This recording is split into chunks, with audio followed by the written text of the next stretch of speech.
The day of my father's will reading started like any other at Harrison and Associates law firm, leather chairs, mahogany tables, and the distinct scent of old money that permeated the air. I sat quietly, my black dress still wrinkled from the funeral, while my brother Michael lounged in his Italian suit, radiating confidence.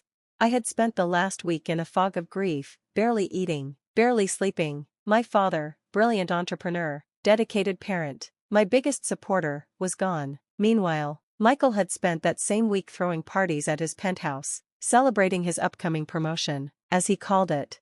"Let's begin, Mr. Harrison said, adjusting his reading glasses. The elderly lawyer had handled our family's legal affairs for 30 years. He unfolded a document, cleared his throat, and started reading. I, James William Porter, being of sound mind. I tried to focus on the words, but my mind kept drifting to my last conversation with Dad. It was just 3 weeks ago, over dinner at his favorite steakhouse. "Emma," he had said, his eyes twinkling despite his illness, "I've watched you build your consulting business from scratch. No handouts, no favors, just pure determination. You remind me so much of myself at your age." He had reached across the table, squeezing my hand. "I've made arrangements. Everything's taken care of. You'll be able to expand your business, help more people. Just promise me you'll keep building, keep growing." I had promised, tears in my eyes, not knowing those would be our last moments together. Mr. Harrison's voice snapped me back to reality. "And to my daughter, Emma Porter, I leave." He stopped abruptly, frowning at the paper. Something flickered across his face, confusion, then concern. "This can't be right," he muttered, shuffling through the papers. Michael leaned forward, his smile sharp as a razor. "Is there a problem?" "According to this document, Mr. Harrison said slowly, the entire estate, including Porter Enterprises and all associated assets, approximately valued at $12 million, is to be transferred solely to Michael Porter." The room started spinning. "That's impossible," I whispered. "The document clearly states," Michael cut in smoothly, "but Dad believed I was the only one capable of running his legacy." He pulled out a folded paper from his breast pocket. "I have a copy right here, if you'd like to verify." Mr. Harrison accepted the paper, comparing it to his own. "The signatures match, but..." "What?" Michael challenged. "Everything's in order, unless you're suggesting our father wasn't of sound mind." I stared at my brother, the stranger wearing designer clothes and a triumphant smirk. "Dad would never do this," I said. "He told me himself he'd made arrangements." Michael's laugh cut through the air like broken glass. "Oh, sweet naive Emma, always Daddy's little girl, weren't you? Did you really think he'd trust his life's work to someone who plays with spreadsheets in a tiny office? You don't deserve this inheritance, you never did." "Michael," Mr. Harrison interjected, "your sister's consulting firm has shown remarkable growth." "A consulting firm?" Michael scoffed. "Please, she helps small businesses with their accounting. It's glorified bookkeeping. Porter Enterprises needs a real leader." I sat there, numb, as Mr. Harrison continued reading the details. Every property, every account, every share of the company, all going to Michael, even Dad's vintage car collection, which he and I had restored together during my teenage years. When the reading finished, Michael stood up, buttoning his jacket. "Well, this has been enlightening, Emma. I'll need you to clear out your office at Porter Enterprises by the end of the week. Can't have former employees hanging around, bad for morale." I had been working part-time at our father's company since college, learning the business from the ground up while building my own firm. Now Michael was erasing that too. "Mr. Harrison," I said quietly, "may I see the will?" The lawyer handed it over, sympathy in his eyes. The signature looked perfect, every loop, every curve, exactly like Dad's. But something felt wrong. The words weren't his style, the tone was too formal, too cold. "One more thing," Michael announced from the doorway. "I'm selling the lake house." My head snapped up. "You can't. Mom loved that house. Dad promised he'd never sell it." "Dad's not here anymore, is he?" Michael's smile was cruel. "And technically, it's my house now. I'm thinking of turning it into a private club. Much better investment than keeping it as some sort of shrine." He walked out, leaving me alone with Mr. Harrison in the suddenly too quiet office. "Emma," the lawyer said gently, "something isn't right here. Your father discussed his plans with me several times over the years. This will, it contradicts everything he ever said." I ran my fingers over the signature. remembering all the times I'd watched Dad sign documents in his office. The signature's perfect, I murmured, too perfect. Mr. Harrison leaned forward. What do you mean? Dad's hand shook in his final months. The medication made it worse. This signature, I traced the smooth lines, there's no tremor, not even a slight one. The lawyer's eyes widened. Are you suggesting? I need to make some calls, I said, standing up, and I need copies of every document Michael submitted since Dad got sick. That night, I sat in my apartment, my sanctuary away from the Porter family drama, surrounded by papers, business records, bank statements, correspondence. I was looking for a pattern, a clue, anything that would explain how my brother had managed to steal my inheritance. My phone buzzed. A text from Michael. Cleaning crew comes to your office tomorrow. Better hurry if you want to keep your little plants. I ignored it, focusing instead on my laptop screen. Something caught my eye, a string of large transfers from Porter Enterprises to offshore accounts, all within the last 3 months. The amounts were carefully structured to avoid immediate suspicion, but together, they painted a disturbing picture. My brother hadn't just stolen my inheritance, he'd been embezzling from the company for months, possibly years.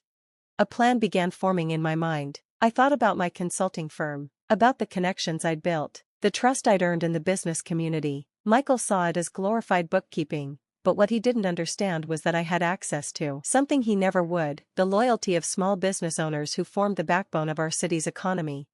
I picked up my phone and dialed a number. David, it's Emma Porter. Remember that investment opportunity we discussed? I'm ready to move forward, but first, I need your help with something. The game was about to change. And Michael had no idea what was coming. 5 years passed like a whirlwind. While Michael paraded around the city as Porter Enterprises' new CEO, I worked silently, methodically, building something he could never imagine. The day everything changed started with a phone call. Miss Porter, my assistant's voice was tinged with amusement. Your brother is here for his interview. I smiled, remembering Michael's desperate email from last week. He'd applied to Phoenix Consulting Group, my company, not knowing I was the founder and CEO. After running Porter Enterprises into the ground, he was now begging for a job at one of the city's most successful firms. Send him in, I said, turning my chair to face the floor-to-ceiling windows. And Lisa, make sure the security team is recording. The door opened. I heard his footsteps, no longer confident strides in Italian leather shoes, but hesitant steps in what sounded like department store loafers. Please, take a seat, I said, still facing the windows. Thank you for seeing me. Michael's voice had lost its arrogant edge. I've heard incredible things about Phoenix Consulting. Your growth over the past 5 years is unprecedented. I slowly turned my chair around. The look on his face was worth every second of the past 5 years. Hello, Michael. He nearly fell out of his chair. Emma, what, how? Surprised to see your glorified bookkeeper sister running a $200 million company? I asked pleasantly. His face went through a series of emotions: shock, confusion, anger, fear. This is impossible. Phoenix Consulting Group is mine, I finished, built from scratch, after you stole my inheritance. Ironic, isn't it? You thought Dad's company was the prize, but I built something worth far more. He tried to recover, straightening his cheap tie. Well, this is wonderful. Family should stick together. I always knew you had potential. Save it. I cut him off. Let's talk about why you're really here. Porter Enterprises is failing, isn't it? The offshore accounts are empty. The investors are asking questions. The color drained from his face. How did you? I opened a folder on my desk. 5 years ago, you thought you were so clever with your forged will and embezzled funds, but you forgot one thing. I'm actually good with numbers.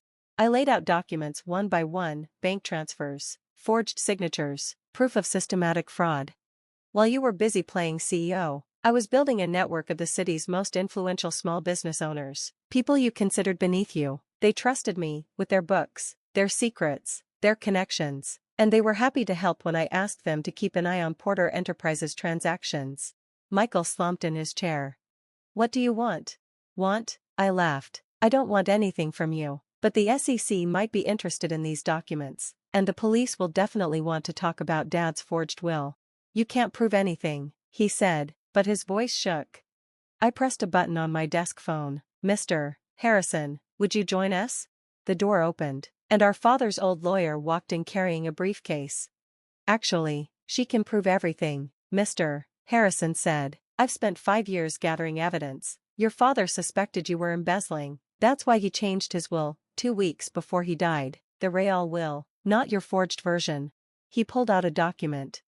This is the authentic will, signed and notarized at the hospital. I kept it safe until Emma had built enough protection around herself. Your father left the company to both of you equally, but with a condition: Emma would have controlling interest, because he trusted her judgment. Michael lunged for the document, but security was faster. 2 guards appeared instantly, their presence commanding respect. Don't embarrass yourself further, I said quietly. It's over. You've ruined everything, he spat. You and Dad never understood. I deserve that company. No, Michael, you deserve this moment, watching everything crumble because of your own greed. Dad knew exactly what you were. That's why he made arrangements to protect his legacy from you. I stood up, smoothing my designer dress, worth more than Michael's entire outfit. The SEC will be here in 20 minutes. I suggest you use that time to decide how cooperative you want to be. You can't do this. I'm your brother. You stopped being my brother the day you forged Dad's will. Family isn't about blood, Michael. It's about trust, respect, and integrity, 3 things you never understood. As security escorted him out, I turned to Mr. Harrison. Thank you for everything. He smiled warmly. Your father would be so proud, Emma, not just of your success, but of how you achieved it, through hard work and integrity. Later that evening, I drove to the lake house, my lake house now, the property reclaimed along with everything else Michael had stolen. The sunset painted the water in shades of gold, just like when Mom was alive. My phone buzzed with news alerts. Porter Enterprises heir arrested for fraud. Phoenix Consulting Group CEO reveals family drama behind business success. Emma Porter, from disinherited daughter to business empire builder. I smiled, remembering Dad's words, keep building, keep growing. I had kept my promise, but in my own way. Instead of inheriting a legacy, I had built one. The next morning, I walked into my office to find it buzzing with energy. Our latest acquisition, Porter Enterprises, would need restructuring. The company Dad built would survive, but under new leadership, guided by the values he had taught me. On my desk, I found an old photo of Dad and me working on his vintage Mustang. Behind it stood my team, the family I had chosen, people who shared my vision and values. Ready for the board meeting? Lisa asked, tablet in hand. I looked around at the empire I had built, so much greater than the inheritance I had lost. More than ready. Michael's arrest made headlines for weeks. The evidence was overwhelming, not just the forged will and embezzlement, but years of fraud and deception. He faced significant prison time. But my focus was on the future. Phoenix Consulting Group continued to grow, now helping businesses across the country. The lake house became a retreat for employees and their families, and Dad's vintage car collection, restored to its former glory, stood as a reminder of the lessons he taught me. 1 year later, I received a letter from Michael, written from prison. He begged for forgiveness, for a job when he got out, for another chance at being family. I wrote a simple response. The greatest inheritance Dad left wasn't his money or his company, it was his integrity. That's something you can't steal, and something you never understood. Good luck with your rehabilitation. Today, Phoenix Consulting Group is valued at over $500 million. The story of how I built it, after losing my inheritance to a greedy brother, has become a legend in business circles. But the real victory isn't in the numbers, it's in the legacy I built, the people I've helped, and the values I've upheld. Sometimes, losing an inheritance is just the push you need to build something far greater than what you lost. Dad always said success wasn't about what you were given, but what you built with your own hands. Looking at my empire now, I know he was right. Michael may have stolen my inheritance, but he inadvertently pushed me to create something far more valuable, a legacy of my own. And that's something no one can ever take.